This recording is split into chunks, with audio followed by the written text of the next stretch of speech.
Kenapa kami bilang tidak mengimani Injil? loh, kami beriman kepada Injil, kami percaya. Ada kamu mengolok-olok Injil kok selama ini. Bahlul, anak babi, yang Bahlul dimaksud apa? Injil di dalam Al-Quran itu bukan kitabmu. Dasar kau anak babi, anak setan. Cuman itu yang ingin kau sampaikan. Botol, toples. Kamu ingin menyamakan Injil dengan Bible gitu maksudmu? Aku lempar juga teh sapi ke mukamu nanti. Dia pikir yang berbahasa Yunani itu Injil. Kitabmu itu bukan Injil, Bahlul. Bismillahirrahmanirrahim. Assalamualaikum warahmatullahi wabarakatuh. Salam sejahtera untuk kita semua. Segala puji bagi Allah Tuhan semesta alam. Selawat dan salam semoga tercurah kepada Nabi Muhammad SAW berserta keluarga, sahabat, dan seluruh umat beliau hingga akhir zaman. Hari ini kita berkumpul bukan untuk saling memenangkan argumen semata, tetapi untuk menjalin dialog ilmiah yang penuh hikmah. Dengan semangat mencari kebenaran, saling memahami dan menghormati keyakinan masing-masing. Mari kita simak bersama. Lebih banyak. Silakan Nabi Jumat, silakan. Sekarang aku perlu bukti. Mana bukti Yang mengkristenkan manusia itu adalah orang barat, bukan Yesus. Yang ditanya, siapa yang dikristenkan oleh Yesus? Itu loh pertanyaannya, Bang.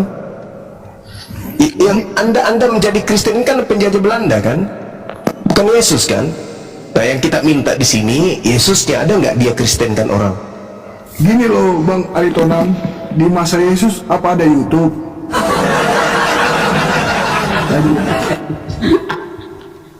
Cobalah, siapa yang pernah dikristenkan Yesus secara langsung? Satu orang aja kau tunjuk. Paulus, bukan? Nggak ada. Itulah Yesus. murid-murid Yesus itu. Murid Yesus itu Yudaism, bukan Kristen, Bang. Kristen ini pertama di Turki adanya, di Antioquia, bukan murid Yesus, murid Paulus itu. Kalian itu bukan pengikut Yesus, Kristen itu pengikut Paulus. Nah, yang kita tanya di sini, mujizat Yesus itu apa yang bisa kita rasakan hari ini? Kalau mujizat Nabi Muhammad, beliau mampu mengislamkan separuh penduduk bumi. Tuh fakta itu mujizat yang sangat luar biasa tuh. Nah, kalau Yesus, apa yang Yesus sudah lakukan? Padahal dia Tuhan. Anda ke gereja itu bukan ajaran Yesus. Anda nyembah Yesus bukan ajaran Yesus. Anda makan babi bukan ajaran Yesus. Anda tidak bersunat bukan ajaran Yesus, Bang. Nah, Yesus kalah daripada Nabi Muhammad karena Yesus tidak pernah mengkristenkan kemudian orang Yahudi, tapi Nabi Muhammad mengislamkan seluruh orang Arab.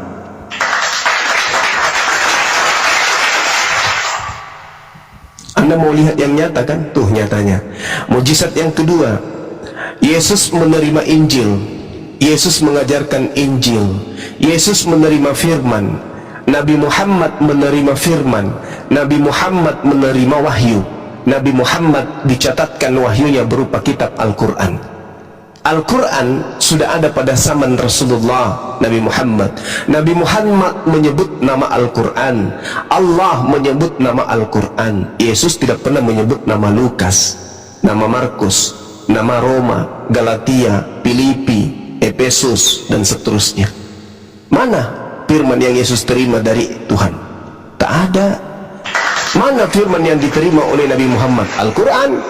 Mana kitabnya Yesus? Tak ada. Ada gak kitabnya Yesus sampai hari ini? Padahal kalau kita lihat di dalam Markus 1 apa Markus 14, di situ benar jelas sekali diceritakan bahwasanya Yesus pergi ke Galilea lalu mengajarkan Injil. Di Markus 1 nomor 14. Nah itu, Yesus ke Galilea mengajarkan Injil kerajaan Allah. Mana Injil Yesus sampai hari ini? Tak ada.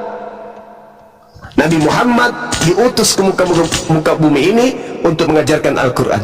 Mana Al-Qurannya Nabi Muhammad? Ada, anda pun bisa melihatnya. Jadi kalau anda berbicara mengenai mujizat ada sampai hari ini. Dan Al-Quran yang diajarkan oleh Nabi Muhammad menjadi dasar negara kita, yaitu Pancasila. Nah Yesus mengajarkan apa yang bisa diambil jadikan hikmah di negara ini? Tak ada, bang. Itulah salah satu mukjizat yang nyata yang ada di tengah-tengah saudara, yang Anda bisa lihat. Kalau kita berbicara mengenai Rasulullah Muhammad SAW, maka jelas mukjizat. Kalau yang seperti Anda inginkan, misalnya kayak Yesus membangkitkan orang mati, membuat air menjadi anggur. Nabi Muhammad bukan orang yang dibangkitkan, malah batu, kerikil yang dia hidupkan. Kemudian kerikil dibuat berbicara. Yesus bisa? Pak, bisa Yesus. Bukan nggak bisa, tapi Yesus tidak pernah mempercontohkan itu. Kemudian Nabi Muhammad SAW, menurut sahabatnya Abu Hurairah, beliau kemudian menceritakan bahwa segelas susu itu bisa mengenyangkan banyak orang, dan itu diriwayatkan dalam hadis. Orang-orang yang hidup bersama dengan Rasulullah menceritakan itu kemudian. Lalu Nabi Muhammad juga diceritakan oleh Abu Talha, beliau dengan makanan yang sedikit membuat banyak orang yang kenyang. Itu juga adalah mujizat Rasulullah, sama seperti Yesus. Nah, kalau Yesus ini membangkitkan orang mati, Rasulullah Muhammad SAW bertasbih dengan batu-batu kerikil, dan batu-batu kerikil ini kemudian juga ikut bertasbih. Berbicara batu-batu itu dibuatnya. Nah, kalau Yesus membangkitkan Lazarus, memang dia manusia kok, tinggal ditiupkan roh, karena memang kadarnya manusia itu ketika ada roh hidup. Tapi kerikil dari Abu Zar, sesungguhnya aku menyaksikan Rasulullah di dalam sebuah pengajaran halaqah, di tangan beliau ada batu kerikil, lalu batu kerikil itu bertasbih di telapak tangannya. Coba, batu kerikil berbicara. Karena Yesus, kalau mau mujizat-mujizat kayak begitu, Nabi kami juga ada. Kalau Nabi Musa kemudian bisa, ya, diceritakan mukjizatnya itu adalah salah satunya, misalnya apa Nabi Musa? Tongkat, ya, tongkat bisa kemudian membelah lautan. Baginda Rasulullah Muhammad SAW jauh lebih hebat daripada itu. Ketika misalnya Nabi Musa disuruh memukul batu, lalu memancar air, ya, dari batu tersebut, itu belum seberapa. Baginda Rasulullah Muhammad SAW malah di sela-sela jarinya air itu keluar. Gila enggak? Air yang kemudian keluar dari jari-jari beliau, tangan beliau, sehingga pada masa itu sahabatnya Bilal menyuruh orang-orang yang ada saat itu untuk berwudu dari air yang keluar dari jari jemari baginda Rasulullah Muhammad SAW. Jauh lebih hebat itu. Oke, itu kalau Bang, siap. Jika itu ada mujizat yang dilakukan Nabi Bang Zuma, apakah itu diturunkan oleh para ustadz ataukah sama Bang Ujuma? Oh, enggak. Karena itu hanya diberikan kepada seorang nabi. Nah, kalau di Kristen ada enggak? Kenapa? Kenapa nggak diturunkan? Untuk apa? Untuk apa? Ya supaya orang tahu. Supaya orang tahu gimana? Itu ada di agama Islam kan gitu. Loh, orang Arab kenapa bisa percaya kepada Rasulullah? Karena melihat mujizat itu. Mereka percaya terjadi, maka orang-orang sesamanya percaya, menjadi pengikutnya. Kalau sekarang itu terjadi dan pelakunya bukan nabi, itu sihir.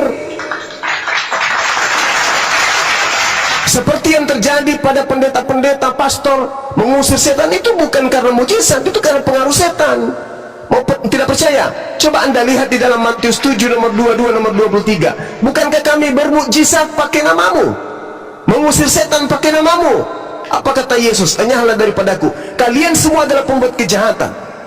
Coba Anda lihat di dalam Matius 24 nomor 24. Orang-orang penyesat itu bisa melakukan mujizat-mujizat. Jadi kalau Anda di Kristen itu melakukan mujizat, itulah bukti bahwa kalian adalah agama penyesat. Karena kalian bukan nabi. Yesus mengatakan itu. para penyesat akan melakukan mujizat-mujizat sehingga menyesatkan banyak orang, bahkan orang-orang pilihan juga. Baca kitab saudara. Jadi jangan Anda bangga dengan adanya mujizat yang Anda lakukan, yang orang Kristen lakukan. Itu tanda penyesat yang Yesus sudah nubuatkan di dalam Matius 24 nomor 24. Kalau kami nggak bangga Bang Zuma, nggak mungkin kami percaya sama Tuhan Yesus Kristus gitu. Loh, apa yang Anda percaya kepada Yesus? Tunjukkan satu. Kami percaya bahwa Tuhan Yesus lah jalan satu-satunya menuju ke surga. Dengan cara menuhankan dirinya. Jelas. Di mana dalilnya? Ada itu dalilnya, cuma aku lupa ayatnya berapa. Di mana dalilnya? Justru nih tak ajarin, saudara Aritonang tak ajarin bang. Di dalam pengakuan Yesus sendiri, Yohanes 17 nomor 3, hidup kekal bisa diperoleh menuju sampai ke surga apabila seseorang itu mengaku Yesus sebagai utusan Tuhan saja. Jadi kalau Anda mengatakan Anda percaya bahwa Yesus itu adalah Tuhan, Anda sedang tidak percaya Yesus. Anda sedang percaya kepada penyesat yang mengajarkan bahwa Yesus itu adalah Tuhan. Anda jadikan Yesus sebagai tumbal, sebagai korban untuk menggantikan Tuhan pencipta langit dan bumi. Anda melantik Yesus menjadi Tuhan. Siapa yang ngajarin? Tak ada yang ngajarin selain penyesat. Makanya penyesat itu bisa melakukan mujizat seperti yang Anda uraikan tadi. Sejak kapan kami tumbalkan Tuhan Yesus jadi tumbal? Ada nggak dalilnya di Alkitab? Ada. Mana dalilnya? Coba kasih tunjuklah. Kalau ada gimana? Kasih tunjuklah. Buka kami. Kalau ada gimana? Kasih tunjuk. Ada nggak kami tumbalkan Tuhan Yesus Kristus? Oke, baik. Justru Tuhan Yesus Kristus lah yang rela korban untuk menyelamatkan. Korban itu artinya apa? Korban itu. Korban itu apa artinya? Korban sama dengan tumbal, sama enggak? Mataman. Korban dengan tumbal itu beda enggak? Jelas beda lah. Hah? Jelas beda. Apanya beda? Kalau tumbal itu kan ada orang yang mau apa? Yang mau masukkan dia. Nah, lalu Yesus ini bukannya digiring ke salib, ke tiang salib? Coba Anda baca Ibrani 9 nomor 28. Tuhan Yesus rela disalib karena dia rela Kata siapa? untuk Di mana Yesus? Di mana Yesus rela disalib? Ada Di mana tunjukkan? Cuma tak ada dalilnya. Anda baca Yohanes 11 nomor 4 nomor 54. Ketika kemudian orang-orang Yahudi sepakat ingin membunuh Yesus, Yesus kemudian tidak menampakkan diri lagi di depan Yahudi, melainkan mereka menyingkir ke mana? Ke padang Efraim. Di sanalah kemudian dia bersembunyi. Kedua, ketika di dalam Yohanes 8 nomor 40 dan seterusnya, Yesus mengatakan apa? Orang-orang yang ingin membunuhnya itu adalah orang-orang yang memiliki bapa, yaitu iblis. Di mana Yesus? Sedangkan Yohanes 8, Yesus keberatan karena ingin dibunuh. Kenapa engkau hendak membunuhku? Padahal aku adalah orang yang berkata menurut firman Tuhan, dan pekerjaan ini tidak dilakukan oleh Abraham. Kenapa kau ingin membunuhku? Kalau jika kalian ini adalah pengikut Abraham, kenapa ingin membunuhku? Yesus malah protes. Kok sekarang Anda mengatakan bahwa Yesus itu rela dibunuh, ikhlas dibunuh? Tak ada itu ikhlas. Sekarang Anda baca Ibrani 9 nomor 28. Di situ Yesus menjadi tumbal.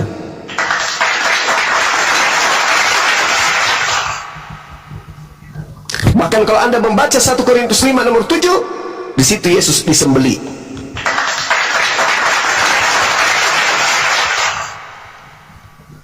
Makanya salib itu hanya simbol untuk angkatan jahat. Baca Matius 12 nomor 38, 39 dan nomor 40. Penyaliban adalah simbol untuk angkatan jahat. Ulangan 21, yang disalib adalah makhluk terkutuk. Al-Quran Al-Ma'idah ayat 33, yang disalib adalah makhluk terkutuk. Galatia 3 nomor 13, yang disalib adalah makhluk terkutuk.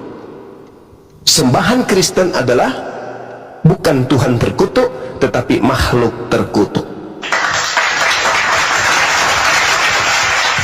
Anda baca Bung, baca Bible supaya Anda belajar.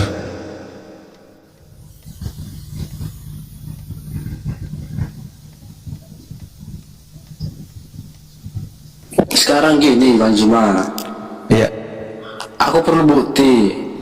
Ya, harus ada orang yang melihat secara langsung kalau Nabi Muhammad itu menurunkan mukjizatnya kepada ustadz-ustadz dan para kiai gitu. loh, mujizat Rasulullah itu Al-Quran.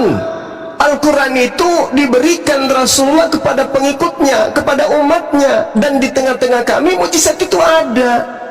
Yesus memberikan apa kepada pengikutnya? Satu, mana? Yesus menghadiahkan apa kepada Kristen? Satu, ada? Gak ada. Rasulullah Muhammad sallallahu alaihi wasallam memberikan kemudian kepada pengikutnya: satu, Al-Quran; dua, As-Sunnah; tiga, kota Mekah, Madinah, Gua Hira. Apa lagi? Bantu saya teman-teman, apa lagi? Apa yang diwariskan kemudian Nabi Muhammad? Hajar Aswad, Ka'bah. Apa lagi? Hah? Banyak yang diwariskan Rasulullah kepada kami. Yesus mewariskan apa kepada kalian? Satu aja sebutkan kalau ada. Ente ayat, ente nara. Apa yang Yesus wariskan kepada Kristen? Ada? Masjid Nabawi, warisan beliau. Apalagi teman-teman? Masjidil Aqsa. Apalagi teman-teman? Sumur Zam-Zam. Apalagi teman-teman?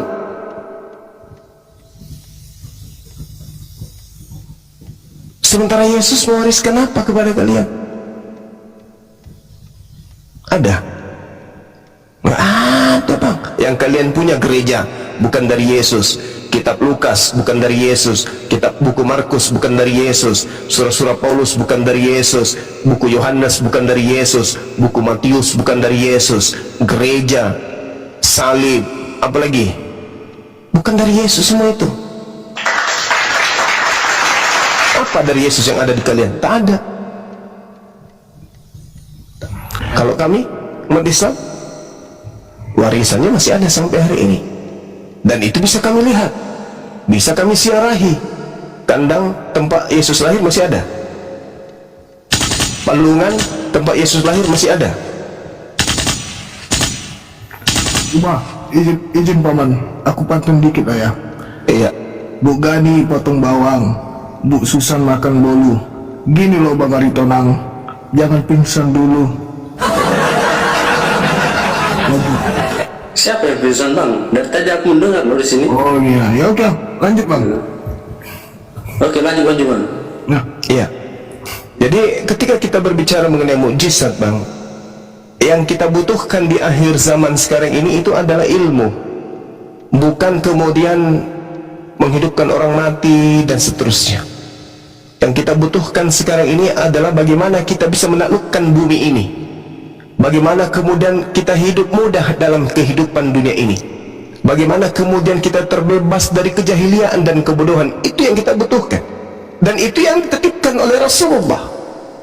Bagaimana Al-Quran itu memiliki al-ijazul ilmi, kemukjizatan dari segi keilmuan pengetahuan, benar dan sesuai dengan perkembangan zaman, dan bisa menjawab semua masalah kontemporer. Ini sudah sering saya katakan. Sementara Bible sudahlah bukan dari Yesus, tidak bisa memberikan solusi dalam hidup, melainkan hanya sebuah bacaan yang harus dipercaya. Al-Quran identik dengan ilmu pengetahuan. Isi Al-Quran sesuai dengan perkembangan zaman. Al-Quran memimpin umat Islam kemudian dalam pola dan perilaku kehidupnya sehari-hari. Bagaimana ilmu kedokteran, bagaimana ilmu tentang politik, ekonomi, semua dijabarkan dalam Al-Quran. Lalu kemudian Kemudian al-ijazul adad, mujizat dari segi statistik, matematika, dijabarkan oleh Al-Quran. Sedangkan Bible tidak bisa dipakai untuk perkembangan zaman, tidak bisa. Lalu Al-Quran ini terbebas dari kontradiksi, sedangkan kalau Bible tidak bisa. Jadi tak ada lagi yang diwariskan kemudian oleh Nabi kecuali Al-Quran. Bagaimana Al-Quran kemudian memberikan aspek mujizat dari segi pensyariatan hukum? Bagaimana kemudian Al-Quran menguraikan hukum-hukum dan menetapkan hukum-hukum tersebut, hukum yang adil, sempurna, komprehensif? Berbicara mengenai warisan, Al-Quran. Berbicara mengenai nikah, Al-Quran. Berbicara mengenai tata negara, Al-Quran. Asas-asas berbangsa, bernegara, Al-Quran. Astronomi, Al-Quran. Itulah yang diwariskan oleh Al-Quran. Karena itu yang kita butuhkan hari ini. Kita tidak membutuhkan kemudian tiang salib, kita nggak butuhkan kemudian kandang domba, kita tidak membutuhkan kemudian orang yang keluar dari kuburan berjalan. Bukan itu yang kita butuhkan. Yang kita butuhkan hari ini adalah ilmu pengetahuan yang tersimpul di dalam Al-Quranul Karim. Makanya orang-orang intelektual dari barat, para orientalis barat, mereka terheran dengan Al-Quran, sehingga banyak di kalangan mereka kemudian yang memeluk Islam. Karena Al-Quran itu disediakan, diwahyukan hanya untuk orang yang beragama. Tidaklah mungkin seorang Nabi Muhammad hidup di zaman 1400 tahun silam yang belum mengenal apa itu sendal jepit, apa itu kemudian yang tidak mengenal kemudian barang-barang luks. Tidak ada digital di sana, tidak ada internet di sana, tidak ada perpustakaan di sana. Lalu kemudian bisa menguraikan apa yang baru ditemukan oleh para ilmuwan hari ini dengan alat-alat yang canggih. Rasulullah sudah menguraikan perhitungan hari, perhitungan bulan, jam, dan seterusnya. Rasulullah sudah menemukan kemudian apa yang ditemukan oleh alat USG hari ini. Al-Quran kemudian sudah menemukan apa yang disebut sidik jari hari ini. Al-Quran lebih dulu, Rasulullah lebih dulu menguraikan itu semua. Sedangkan kalau berbicara mengenai Bible, apa yang bisa kita terima dari Bible untuk ilmu pengetahuan? Ada? Kecuali membakar tai kering, membakar roti di atas jelai tai kering. Kayak mana ceritanya itu mau dibikin? Yang kayak gitu-gitu. Ular makan debu, apa itu jadinya? Yang mengisap, ular makan debu apa itu? Yang mengisap debu itu, apa namanya itu? Apa itu teman-teman? Vacuum cleaner. Nah, vacuum cleaner. Hanya itu. Jadi kalau saudara berbicara mengenai mujizat apa yang diberikan oleh Allah melalui baginda Rasulullah Muhammad SAW, Al-Quranul Karim. Kalau mujizat-mujizat kayak membangkitkan orang mati, lalu kemudian membuat orang lain sembuh dari penyakit, Rasulullah Muhammad SAW juga melakukan itu. Ya, saya kira begitu, Bung. Silakan.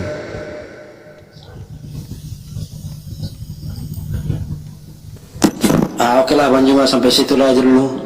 Saya baik, makasih Bang. Izin pamit dulu ya. Baik, saudara Ari Tonang, silakan. Selamat malam semuanya. Iya. Tujuh Kudan, selamat malam. Assalamualaikum. Kristen Muslim. Halo, selamat malam. Kudan. Malam Bu, silakan. Halo. Ya. Halo juga, Kristen Muslim. Kudan. Silakan Bang, Ya, Kudan. halo. Halo Ya, juga. selamat malam. Halo. Shalom. Iya, silakan.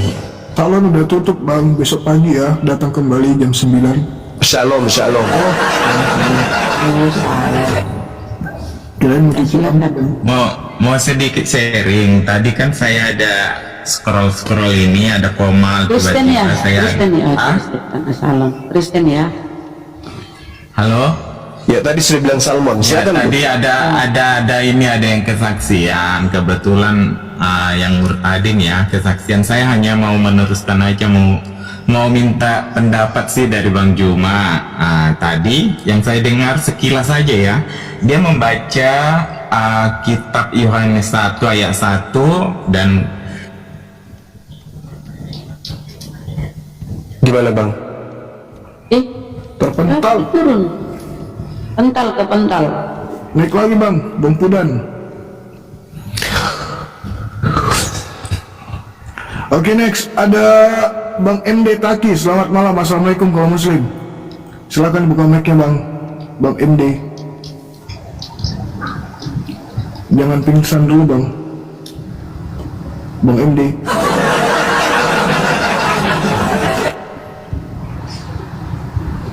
Oke, kalau nggak ada suaranya saya turunkan ya bang. Next ada Putra Jasa. Selamat malam, assalamualaikum kaum muslim.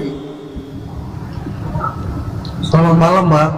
Ya, Kristen ya bang. Indonesia, Bang. Oh, ya Indonesia bang. Mau cuci rambut bang? Ditanya apa dia bilang Indonesia, ada aja di bocah ini. Yang bilang lu di luar negeri siapa? Negaraku negara Indonesia. Terus ibu. Agamaku sama Kristen. Tinggi badan berapa bos? 4 liter. Belum ukur, Bang. Oh, ya udah. Ada yang tidak ingin ditanyakan silakan. Udah makan, Bang? Belum. Oh iya. Makan dulu, Bang, biar ada nya. Makan nasi bang, bukan dulu. Masa dulu yang dimakan? Apa yang mau ditanya bang? Diskusi ayo, silakan. Oh boleh. Oh ini. Enggak, Pak Andi, nanyanya bukan gitu. Silakan, apa yang mau Anda hujat? Dia penghujat. Ini mau bertanya tentang. Oh ini diskusi lintas agama ya. Oh ya. Ini saya mau bertanya ini masalah kalau di Islam itu derajatnya seorang wanita itu apa ya bang? Kalau saya lihat ya, saya lihat di ayat sebuah Al-Quran, ayat berapa itu ya? Quran yang apa? Quran 2 ayat 223. Gimana sih bunyinya tuh? Lupa aku. Datangilah istri-istrimu dan lakukan apa saja yang seperti ingin kau lakukan. Istri-istrimu ibaratnya ladang. An-Nisa 223, istrimu adalah ladang bagimu Banyuma itu. Udah diam kau dijelaskan mengenai wanita dalam Islam. Lu diam ya, silakan Banyuma. Wah, marah kau bang. Iya.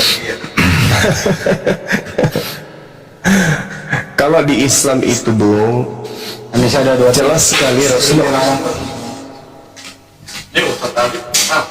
Rasulullah Muhammad SAW sebagai pembawa risalah keislaman dengan kenabiannya beliau itu diperintahkan bagi kami untuk memuliakan ibu, memuliakan wanita. Ketika ditanya siapakah yang hendak aku hormati, maka Rasulullah mengatakan ibumu, ibumu, ibumu, baru ayahmu. Artinya di Islam itu wanita itu sangat dimuliakan. Wanita sangat dimuliakan dalam ajaran agama Islam. Nah tadi ayat yang Anda bawa itu tak ada hubungannya untuk menghinakan kemudian wanita. Artinya wanita itu adalah makhluk Allah yang paling indah yang harus dijaga, karena dia adalah merupakan milik. Sama seperti ketika Anda memiliki sesuatu, maka Anda berhak kemudian menyayangi milik Anda, memelihara milik Anda, menjaga milik Anda. Begitu juga perempuan yang merupakan istri dari seorang laki-laki, itu harus dijaga. Gak boleh dia niaya, gak boleh disakiti wanita itu. Itu adalah makhluk yang paling indah yang Tuhan ciptakan untuk seorang laki-laki. Itu di Islam, wanita sangat dimuliakan di Islam itu. Oke? Paham sampai sini bang? Belum paham bang, saya koreksi dulu bang. Kalau memang dimuliakan, mengapa itu pria boleh memiliki istri 4, sedangkan wanita tidak bisa memiliki suami 4? Pria boleh memukul istri. Ada ayatnya kan bang? Pria boleh memukul istri. Di mana caranya boleh dimuliakan itu? Oke, baik. Poligami boleh. Oke, baik. Oke, baik. Sekarang kalau seorang laki-laki Islam, ya, seorang laki-laki Islam ingin dengan wanita lain, mereka nggak boleh berzina. Wanita yang kemudian hendak dijadikan sebagai istri ini harus dihalalkan dulu, harus dimuliakan dulu. Jangan dijadikan mereka seperti hewan. Kalau kalian tidak, kalian cuma satu istri, tapi kalian boleh jajan di luar. Kalau kami nggak boleh. Kalau kalian jajan di luar bukan status istri, berarti Anda sedang menghinakan wanita yang Anda tidurin. Kalau di Islam nggak boleh. Tidak boleh kemudian seorang lelaki muslim menyentuh wanita yang bukan kemudian. Nah, itu tadi kita sudah mendengar pemaparan dari kedua pihak dengan berbagai sudut pandang. Tapi diskusi ini belum berakhir. Masih ada banyak hal yang menarik yang akan dibahas. Mari kita lanjutkan ke sesi berikutnya. Dan tetap stay di channel ini. Yuk kita dengar dan saksikan lagi. Let's go. Kalau dia pingin sekali, ya, maka dia wajib hukumnya menikah, menghalalkan. Sedangkan kalian tidak. Contoh, Anda punya istri satu, keluar rumah, Anda tertarik pada seorang wanita, wanita itu juga tertarik kepada Anda. Apa yang Anda lakukan? Ayo, apa yang Anda lakukan?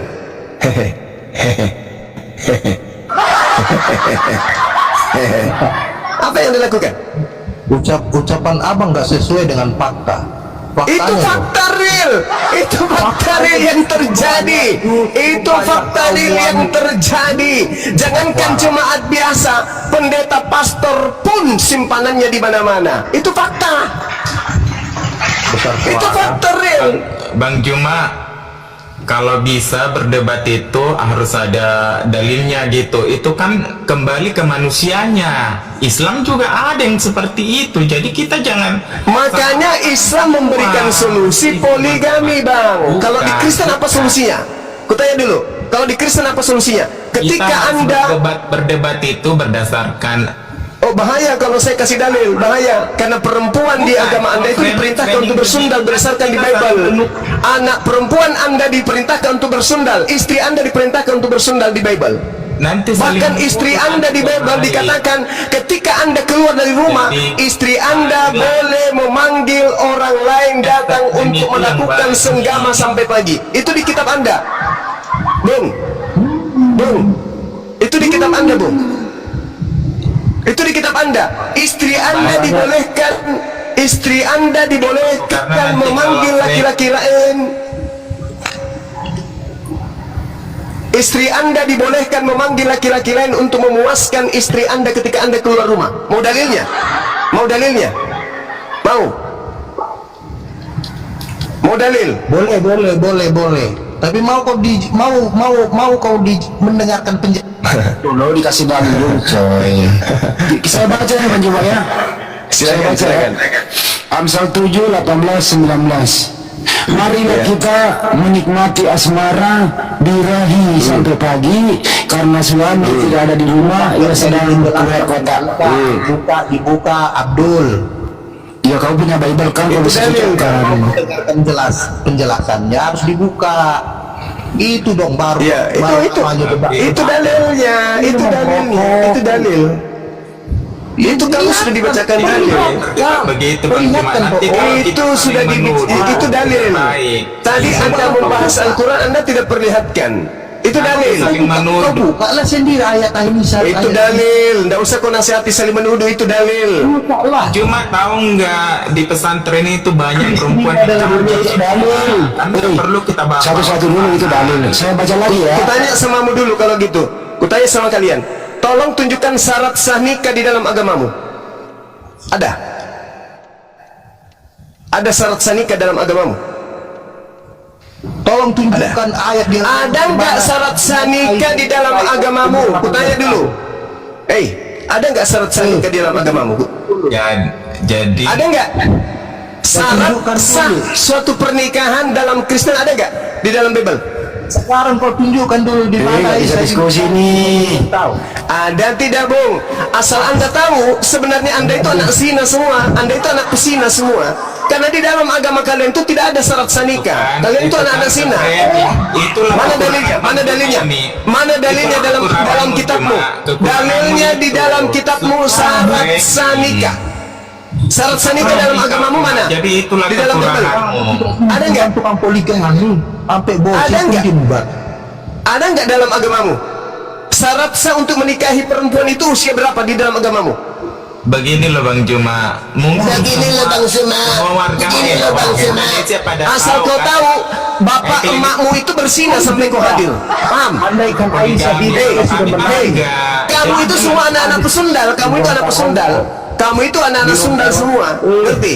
Kalian itu anak-anak haram semua. jadi Ngerti enggak? memang Ya kamu itu anak haram. Mana syarat sah?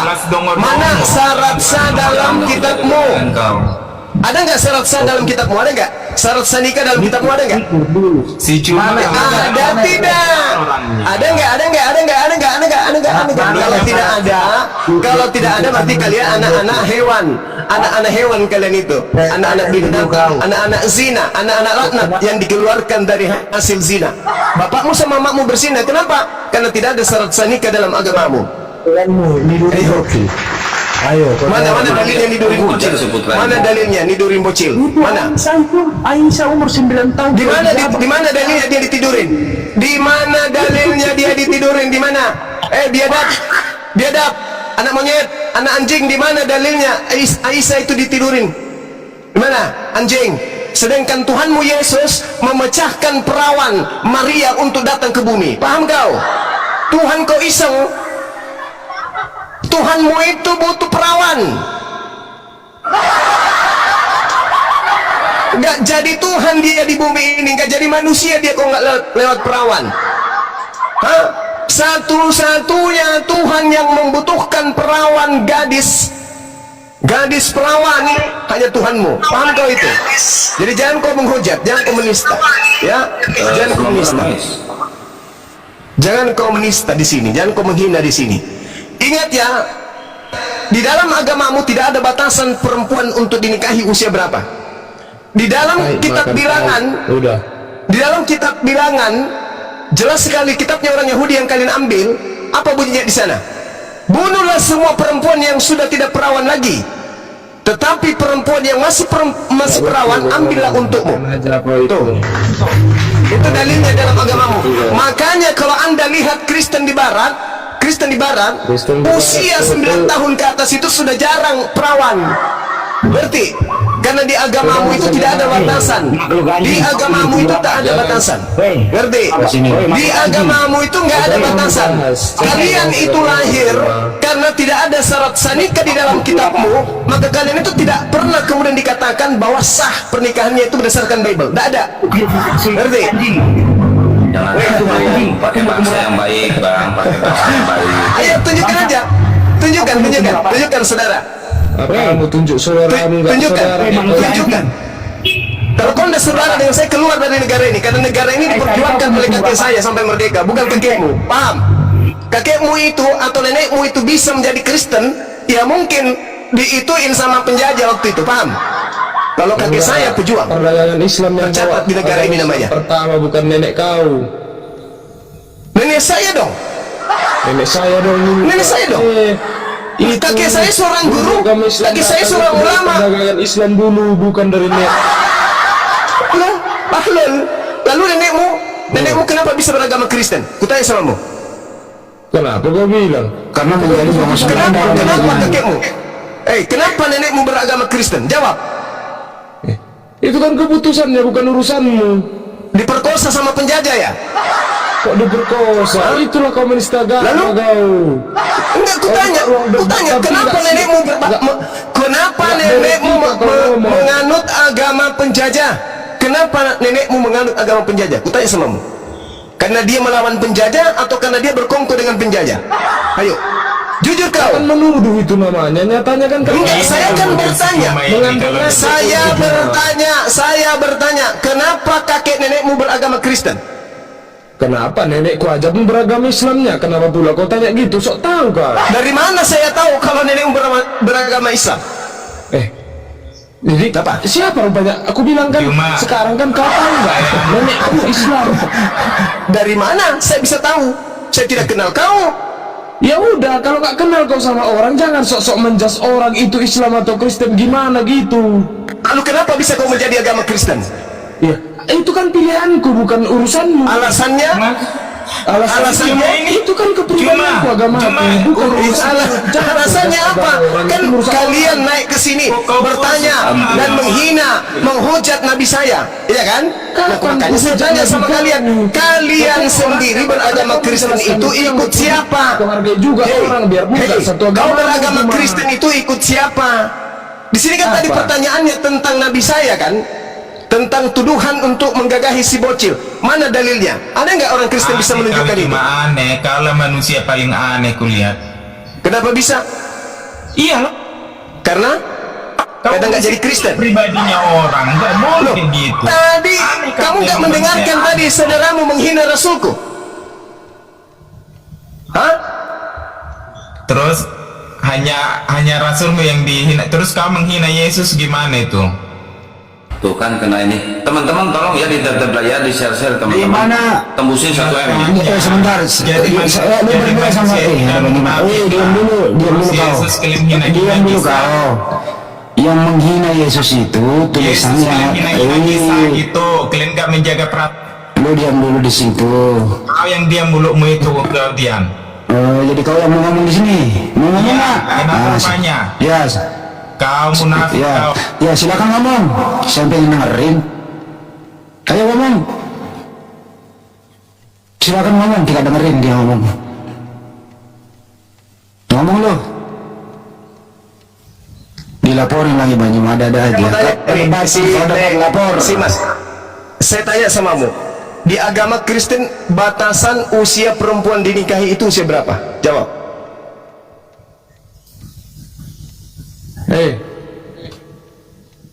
Jawab. Di Kristen usia perempuan bisa dinikahi itu usia berapa? Berdasarkan Bible. Jawab. Berdasarkan Bible. Iya, biar kau tahu bahwa agama itu sama seperti binatang. Jangan gitu dulu ngomong muncung kau. Kau kan Makanya aku tanya, usia berapa? Usia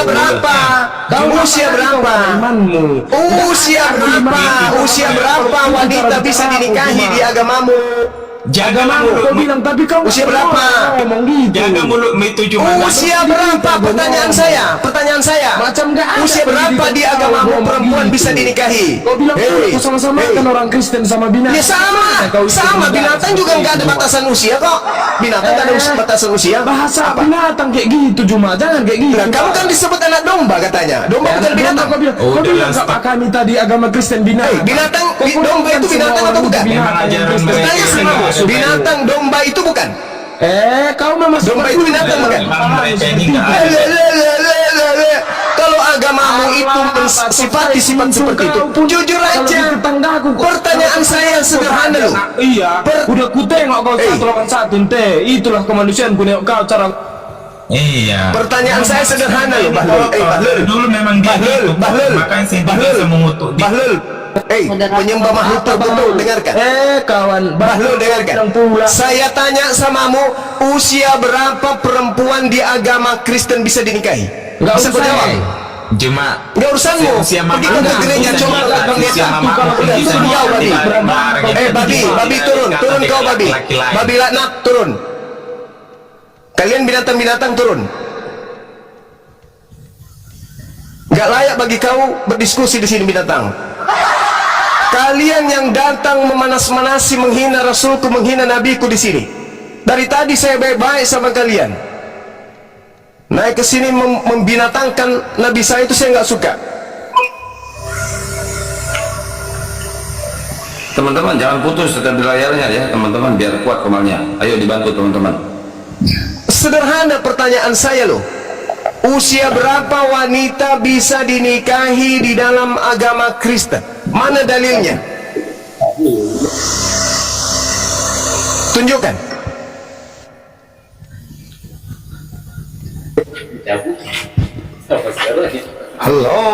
Halo semuanya. Kagak ada dalilnya bang yang. Gak ada dalilnya. Bahkan kalau anda melihat di dalam bilangan 31 nih, apa yang dikatakan? Semua anak muda di antara perempuan yang belum pernah bersetubuh dengan laki-laki harus kamu biarkan hidup untukmu. Tuh. Pertanyaan saya, Pak. Anak malam Pertanyaan saya kepada saudara Kristen. Ya sabar ya Bang Emin. Sabar. Darli sabar. Sabar dulu Emen, jangan kau bawa si Tampar lagi ke sini. Sahabat lu bawa ke sini, bawa naik si Tampar lagi ke sini. cuma ramain aja, cuma lagi ramain Ini aja. penghujat nih di StreamYard nih sama si Tampar lagi. Enggak. Saya nggak mau hujat sini, nggak Oh, nih. hujat. Tapi saya ngomong sama ini siapa nih? Saya mau dikutuk. Oh iyalah. Sini orang ini Mabuk dia. Dia masih sedang mengajarkan ajaran Paulus. turun aja lah inilah si Darli kayaknya si Darli bagus tuh. Asik-asik ini. Darli mau diskusi, silakan Darli. Mau ngomong sama Bang Suma, boleh? Boleh, silakan mau ngomong apa, Bang? Jangan menghina ya. Jangan menghina, kuludai matamu kalau kau menghina di sini ya. Kita diskusi baik-baik. Oke, saya izin bertanya aja Bang Suman. Iya. Setelah saya mendengar Belum bertanya Anda Kristen apa bukan? Apa gimana? Kristen Bang, Kristen. Silakan. Setelah saya mendengar tadi ada penjelasan dari Bang Suma bahwasannya mujizat ini mujizat yang perlu Bang Suma luruskan di sini. Setahu saya itu mujizat itu sesuatu yang benar-benar tidak yang secara kasat mata dari pribadi kita itu yang tidak bisa secara manusia tidak bisa diselesaikan begitu. Nah sehingga Yesus itu mujizat yang dia lakukan adalah menyembuhkan orang buta, orang-orang yang Untuk rumah lumpuh. sakit sekarang juga bisa, Bang. Rumah sakit sekarang juga bisa. Jadi itu sudah nggak laku lagi dibahas. Ida Dayak juga bisa Bang. Dalam sini kan kita.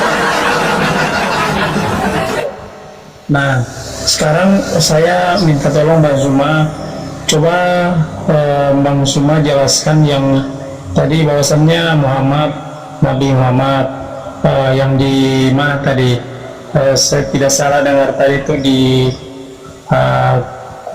salah satunya di Mekah. Nah itu coba Bang Suma perjelaskan di situ. Saya ingin tahu aja Bang Suma. Terima kasih. Ya, Nabi Muhammad SAW diceritakan di tempat kelahirannya, kemudian melakukan mujizat-mujizat dan orang-orang di sekelilingnya itu percaya kepadanya sampai hari ini. Bandingkan dengan Tuhan yang bernama Yesus itu, Tuhan kalian. Ada nggak di Yerusalem orang kemudian mempercayai secara turun-temurun? Ada nggak orang yang dikristenkan kemudian oleh Yesus? Tak ada. Padahal katanya Tuhan. Justru yang percaya dia Tuhan adalah orang-orang Kristen yang berasal dari luar Yahudi, yang menganggapnya kemudian Tuhan pengganti dewa yang mereka sembah sebelumnya. Ada nggak kemudian Anda bisa membuktikan mujizat Yesus yang bisa ditemukan hari ini? Ada nggak?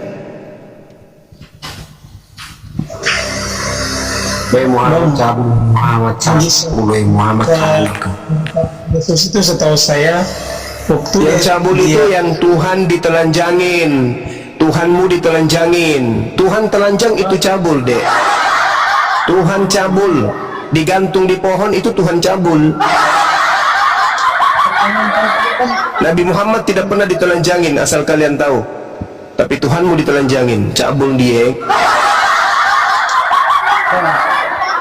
pertanyaan saya tadi itu kan mujizat dari Nabi Muhammad. Nah, mujizat dari kami, dari Yesus itu kan sudah jelas. Apa? Jelas. Apa mujizat? Mujizat Apa itu yang waktu jelas? dia terangkat ke surga itu kan disaksikan oleh banyak orang tuh. Dilihat Bang. Ya.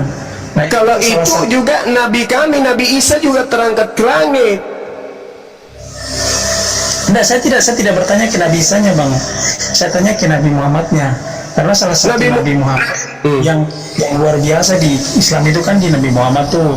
Nah, salah satu luar biasa dari Muhammad itu yang perlu saya tahu, yang mana Bang Suma sendiri yang menyampaikan tadi bahwasannya Nabi Muhammad salah satu mujizat itu apa tadi, samsa, masjid dan segalanya itu. Nah, itu penjelasan untuk mujizat ke situ tuh gimana gitu loh. Itu bukti orang-orang percaya kepadanya dan warisan dari beliau masih ada sampai hari ini. Susah kalau diskusi orang yang tak berakal soalnya. Yesus apa yang menjadi kenangan dari Yesus untuk Anda? Apa? Enggak, Bang Suma, persoalannya ini mujizat loh. Ya, Yesus mujizatnya apa? Yesus mujizatnya apa hari ini? Karena Yesus itu, Lo jawab ya bro pertanyaannya bro. Kau itu kayak binatang juga ditanya. Mujizat Yesus yang diwariskan untuk kalian apa? Tuhan bermujizat. Tuhan bermujizat. Kita harus paham tentang mujizat itu sesuatu yang Nggak usah kau ajarin saya. Mujizat Yesus yang bisa kau lihat hari ini itu apa? Bang, aduh, bagaimana cara jelasnya nih Bang? Bang Ya, sendiri kamu nggak bisa menjelaskan karena tak ada mujizat Yesus yang bisa kau perlihatkan, yang bisa kamu buktikan hari ini. Apa mujizat yang bisa kau buktikan hari ini? saya bisa buktikan Bang. Apa? Secara pribadi dari Islam juga pasti bisa. Begini Apa? Bang, secara manusiawi kita sakit dalam hal ini misalnya sakit Bang, ke rumah sakit itu tidak ditemukan penyakit Bang. Bang tahu bahwa adanya ada ilmu gaib nggak? Ada kan? Sudah kau ke gereja kau cek Ada bang, kasih dia mati setuju. Betul gaib itu atau Markus suruh minum racun itu. Bang Hendi sebentar Bang. Saya tidak coba. Saya nggak bisa diskusi sama orang bahlul, orang tolong dongok. Kita berbicara kau sehat Bang. Enggak. Gimana? Emang Kristen katanya sehat. Mana kau sehat nggak mungkin kau jadi Kristen. Coba kita kasih kisah para rasul, dia kisah para rasul 2:22. Dengarlah orang Israel, dengar dulu tentang mujizat. Dari dengarlah orang Israel, yang aku katakan, yang aku maksudkan ialah Yesus dari Nazaret, seorang yang telah ditentukan oleh Allah, yang dinyatakan kepadamu dengan kekuatan mukjizat yang dilakukan oleh Allah dengan perantaraan Yesus di antara kamu. Jadi Yesus itu bermukjizat atas izin Allah, yang melakukan itu Allah. Tuhan kok bermukjizat, aneh kalian tuh. Gini aja, stop dulu Leli, dengerin gua. Mujizat itu, dengerin dulu, lu denger nggak? Mujizat itu, dengerin dulu, apa arti mujizat? Mujizat itu dari bahasa kitab mana? Apa arti mujizat? Mujizat itu bahasa apa? Silakan. Saya sama Bang Suma. Kenapa Bang ini yang jawab? Karena saya terungkap tahu sekarang. Nah, kan enak kan? Masih mau kan bisa. Sedongo. Setidaknya kalau kau bertanya itu jangan kau ngotot. Itu dongok. Dia kalau Tuhannya bermukjizat, apa sih mukjizat itu? Tuhan bermukjizat. Tidak ngerti arti mujizat, dari bahasa apa itu mujizat, dia mau membahas tentang mujizat. Gimana sih? Langsung mau ngajarin Banyuma lagi arti mujizat Banyuma. Nah, udah ada aja nih. Itu namanya dompala, Kardoba, Blamat. Itulah. Lagi Bella. Begitulah manusia. Kalau bukan Tuhan yang dia sembah, jadinya. Ini gue, selamat malam. Semoga kau sehat Bang. Ini gue Muslim Kristen. Jadi orang rumah ini kemarin itu kan? Dengar berita tuh. Tidak lagi sih. Ini kenapa lagi manusia sampai dinaikkan? Orang rumah itu kan ada sholat selatan waktu dulu. Iya. Ini kasih kesempatan ke Naya, tapi kok diskusi baik-baik lah ya, berbahasa Indonesia ya. Halo. Cuman telepon pakai halo. Iya toh, halo dulu. Ini memang saya mau diskusi baik-baik tadi, tapi cuma udah kotor sekali. Bilang orang binatang, nggak baik begitu. Kau kan pelarian domba. Kau kan domba. begini loh, kita ini sama-sama ciptaan Tuhan loh, jadi nggak boleh begitu, nanti sakit hati yang menciptakan kita. Bahlul. Kok bahlul? Sekarang ini Pak, saya tanya dia. Tadi saya tanya dia. melanjutkan. Siapakah Tuhan yang menciptakan manusia?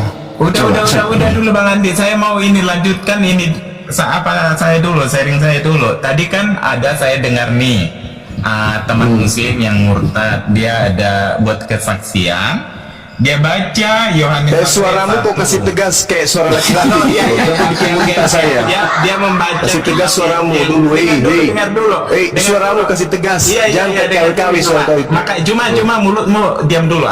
Jangan kau kayak kawi kau manusia separuh bayi separuh matang. Yang tegas ngomongnya. Itulah mulutmu, itulah cuma selalu ini gara-gara di gereja kau ini dibolehkan kemudian baru kamu ini suaramu itu kasih tegas, nggak boleh suaranya begitu. kok Nanti kayak suara perempuan, suaramu yang tegas, bukan kami suaramu yang tegas, nanti yang terima. Jadi suaramu yang tegas kalau ngomong. Ya, dengar. Dia membaca kitab Yohanes 1 ayat 1. Kamu sudah tahu kan isinya itu kan, cuma kamu kan ahli di ini, pakar di Alkitab kan? Ya, bagus, kau paham, ngerti, bagus. Terus dia bandingkan dengan kitab. Saya hanya dengar tadi sekilas ya, saya tidak tahu itu Al-Quran, tidak tahu sama sekali. Saya hanya mendengar sekilas. Baru dia baca Ali Imran 45, bahwa di sana katanya dikatakan firman itu sendiri adalah Isa Al-Masih. Baru dia baca lagi dengan Al-Maidah 46. Nah, apa sih orang ini? Itu di Al-Maidah 46 katanya di situ adalah kata siapa sih? Dan kebenaran. Supaya disuruh kata siapa? Itu beriman ke Injil. Kata siapa? Inilah manusia kalau tidak ada otaknya begini. Makanya jelaskan dulu terjemah itu tadi yang saya dengar, itu kesaksian dari seorang murtadin tadi. Makanya coba murtadin saya suruh murtadinnya lu seret kemari suruh naik. Kenapa kau yakini? Murtadinnya lu seret naik kemari. Tadi hanya saya sekilas saya dengar aja di Komal ini. Ya udah kalau begitu lu turun tanya bapakmu. Makanya saya jelaskan ya, jelaskan toh, maka jangan marah-marah. Ya. Jelaskan kenapa dia. Oke, dengarkan saya, Inces, dengarkan. Al-Quran surah Ali Imran menjelaskan kemudian a'udzubillahi minasyaitonirrajim. Isqalatil malaikatu ya Maryam. Ketika kemudian malaikat itu datang kepada Maryam, Roh Kudus ini yang dimaksud. Wahai Maryam, innallaha yubashshiruki bikalimatin min.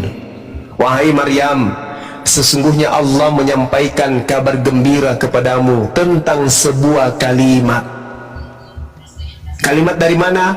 Dari Allah. Siapa nama kalimat itu? Kelak namanya Al-Masih Isa, anak laki-lakinya Maryam. Tuh. Jadi Allah memberitakan firman-Nya kepada Maryam melalui Roh Kudus. Makanya Nabi Isa itu disebut berasal dari kalimat, berasal firman dari kehendak. Firman kan? Firman itu adalah Nabi Isa itu kan? Berasal dari kalimat. Itu jelas itu. Firman itu adalah Nabi Isa Al-Masih katanya di situ. Iya, berasal dari firman. Isa Al-Masih itu berasal dari firman, berasal dari kalimat. Oke? Sama seperti alam semesta ini berasal dari kalimat. Paham? Setelah kemudian Nabi Isa ini diciptakan menjadi manusia, lalu kemudian Allah menyatakan, wa kaffaina ala atharihim bi Isa bin Maryam musaddiqan lima baina yadayhi minat Taurah. Dan kami teruskan jejak mereka dengan mengutus Isa anak laki-lakinya manusia berjenis kelamin perempuan bernama Maryam, membenarkan kitab yang ada sebelumnya yaitu Torah. Lalu Allah mengatakan wa atainahul injil fihi hudam wa nur. Dan kami menurunkan Injil kepadanya. Di dalam Injil tersebut terdapat petunjuk dan cahaya. dan membenarkan kitab yang sebelumnya itu Torah sebagai petunjuk serta pengajaran untuk orang-orang yang bertakwa. Jadi Allah memberikan kemudian ketetapan berupa Injil kepada Nabi Isa alaihi salam. Iya. Nah, udah. Pertanyaannya apa? Nah, kenapa Nabi Isa aja disuruh dia membawa Injil dan kalian tidak mengimani Injil? Yang benar yang mana? Kami beriman kepada Injil yang diwahyukan oleh Allah kepada Nabi Isa. Nah, Injil itu kan ada kan Injil itu kan. Jadi tidak mengimani Injil. Loh, kami beriman kepada Injil. Kami percaya. Ada kamu mengolok-olok Injil kok selama ini. Bahlul, anak babi. Yang Bahlul dimaksud apa? Injil di dalam Al-Quran itu bukan kitabmu. Ini parah nih. Dasar kau anak babi, anak setan. Cuman itunya yang ingin kau sampaikan. Botol, toples. Kamu ingin menyamakan Injil dengan Bible gitu maksudmu? Aku lempar juga teh sapi ke mukamu nanti. Dia pikir yang berbahasa Yunani itu Injil. Kitabmu itu bukan Injil, Bahlul. Itu kitabmu itu bukan Injil. Nanti. Demikian acara debat lintas agama untuk kali ini. Di sini kita bisa mengambil pelajaran bahwa perbedaan keyakinan itu adalah sesuatu yang lumrah. Dan tidak semestinya kita saling memaksakan keyakinan antara pemeluk agama yang satu dengan agama yang lainnya. Namun hanyalah sebagai lahan diskusi biasa yang tidak melanggar batasan-batasan toleransi antar umat beragama. Sekian, semoga kita bisa mengambil pembelajaran yang baik untuk kerukunan umat beragama. Salam toleransi. Wassalamualaikum warahmatullahi wabarakatuh.